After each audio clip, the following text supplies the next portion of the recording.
Alô, meus amigos do canal Wellington Campos FC, tudo bem com você? Pois é, hoje, terça-feira, dia 5 de março, né? E preparativos vascaínos para a Copa do Brasil na quinta-feira. Não dá nem para pensar no Nova Iguaçu ainda. Primeiro tem que pensar no Água Santa, jogo importantíssimo, ingressos esgotados. Olha, vamos falar sobre a licitação do Maracanã, vamos falar também sobre a chegada do atacante e o Vasco não quer liberar o zagueiro que pode ir para o Vitória. Vou falar também do Conselho Técnico da CBF, homenagem para Bob Dinamite. O que mais que nós vamos falar?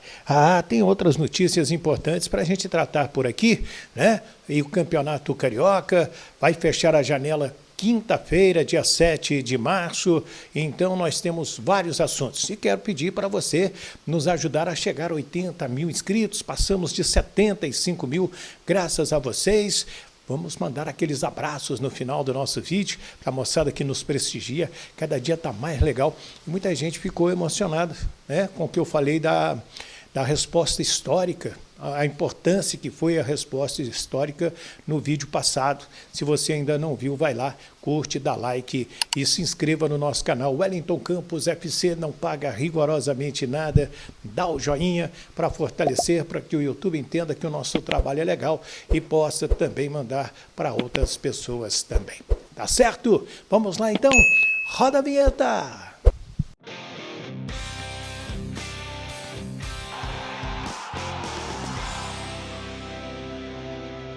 Vamos lá, minha gente. Antes de trazer as notícias, eu quero pedir para você também se inscrever nas nossas redes sociais. A gente está lá no Twitter, no X, né? Também estamos no Instagram.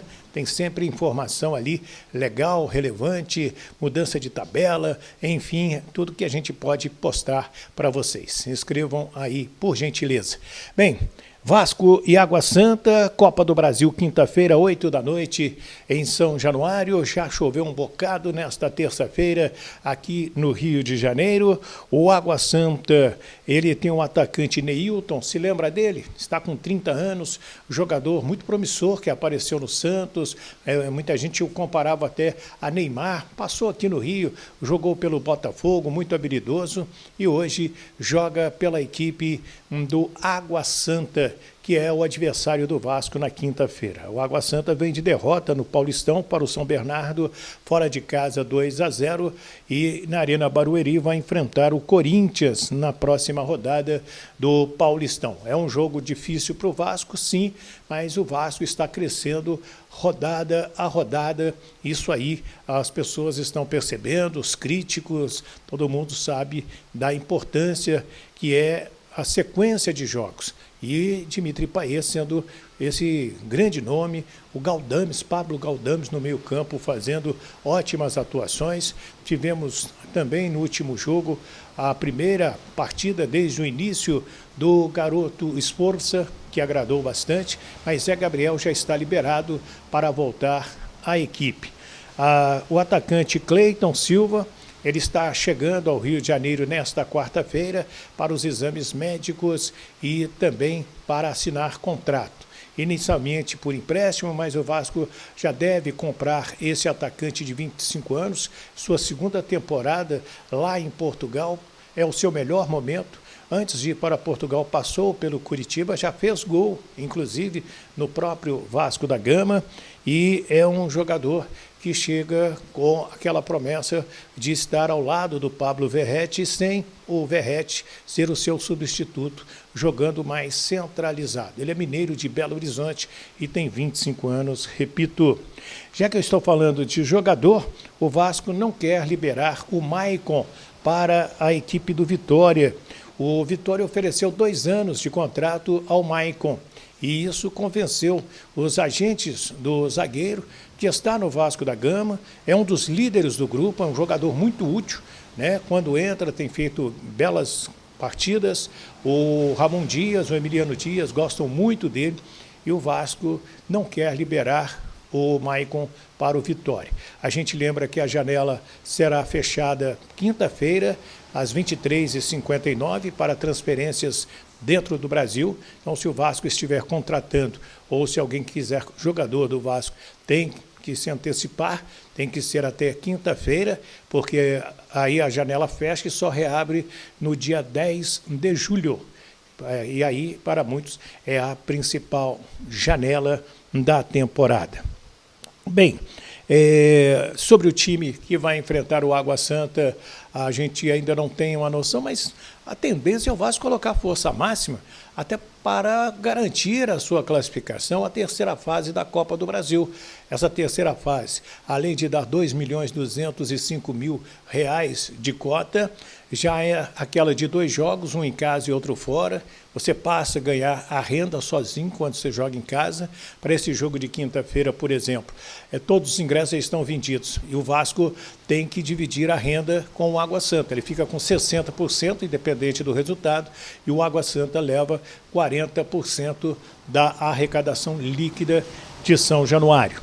E o time, então, deverá ter força máxima, como também para domingo, às 18h10, no estádio do Maracanã, diante da equipe do Nova Iguaçu. É o jogo confirmado. Aliás, é 18h30, Vasco e Nova Iguaçu. Por que os times querem jogar depois das 18 horas? Devido ao forte calor que vem fazendo no Rio de Janeiro. O Fla-Flu, por exemplo, será sábado, 21h. Eu vi muita gente reclamando desse horário. E o Vasco no domingo, às 18h30. Meu amigo Antônio, guitarrista da banda Os Selvagens, até me perguntou, mas por que o Vasco tem que jogar no domingo e o Fla-Flu tem que ser no sábado? Porque o Vasco joga na quinta-feira à noite e tem aquele acordo, né, com o Ministério do Trabalho, com o Sindicato dos Preparadores Físicos, dos atletas, de dar aquele prazo de 66 horas, no mínimo, entre uma partida e outra. Eu quero falar da licitação do Maracanã, depois eu falo do Conselho Técnico da CBF, porque eu vi na imprensa, né, a abertura dos envelopes da proposta técnica, e é que tem 60% aí de peso. E quantos jogos mais você disser para o Maracanã que você vai fazer no estádio, melhor é para a sua proposta. E o Vasco apresentou, além dos seus jogos, além dos jogos da dupla Fla-Flu, os jogos também do Brusque de Santa Catarina e do Santos. Isso chamou muita atenção, né? Principalmente do pessoal do Flamengo. Foi o Rodrigo Duque de Abrantes, segundo uma matéria que eu li no UOL, de que falou, olha, me contaram que viram lá, e não podia contar, tinha uma confidencialidade, um troço assim, a cláusula de sigilo. Então, não poderia contar o que estava acontecendo. A gente sente um certo desespero na dupla Fla-Flu, até porque a proposta financeira do consórcio Vasco W Torre é muito interessante, a informação que eu tenho.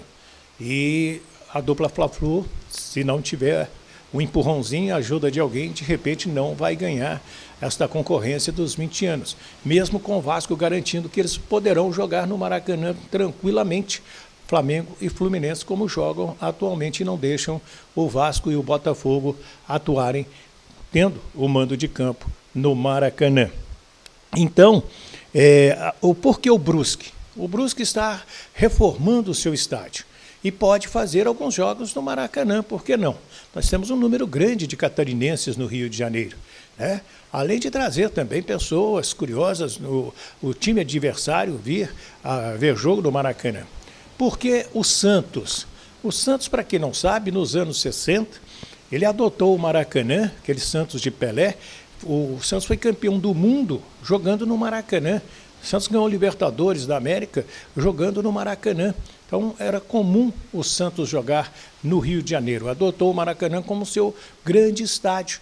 E ele vai ter a Vila Belmiro com a W Torre sendo refeito a Vila Belmiro. E vai precisar de um estádio. Então, o Vasco tem um pré-acordo com o Santos, tem um pré-acordo com o Brusque para jogar no Maracanã, se o Vasco ganhar a concorrência de 20 anos do Maracanã. Certo? Deixa eu falar aqui, minha gente, a respeito do Conselho Técnico da Série A. Como a gente já vinha dizendo há algum tempo, a CBF criou o prêmio Roberto Dinamite, uma justíssima homenagem, e será dado ao artilheiro do Brasileirão. E além de um troféu, o artilheiro do Brasileirão também vai ganhar um prêmio em dinheiro pela artilharia. O Bob Dinamite é o maior artilheiro dos campeonatos brasileiros, marcou 190 gols. É uma marca que praticamente ninguém vai conseguir atingir, até porque antigamente os atletas ficavam muitos anos jogando pelos seus clubes. O Roberto Dinamite, ele jogou pelo Vasco, saiu rapidinho para o Barcelona, o Eurico foi lá e buscou e ficou até sair para jogar pelo Campo Grande, se não me engano, é isso?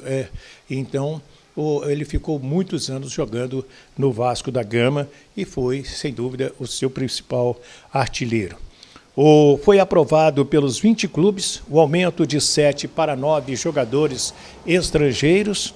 Eram 5 em 2022, pulou para 7 a pedido do São Paulo no ano passado e agora vai para 9 jogadores estrangeiros, podendo ser relacionados por jogo. A FENAPAF, a Federação Nacional dos Atletas Profissionais, ela foi contra e até apresentou, os seus argumentos, porque isso diminui o tamanho da possibilidade de atleta brasileiro atuar nos clubes, reduz também a possibilidade de aproveitamento de atleta da base.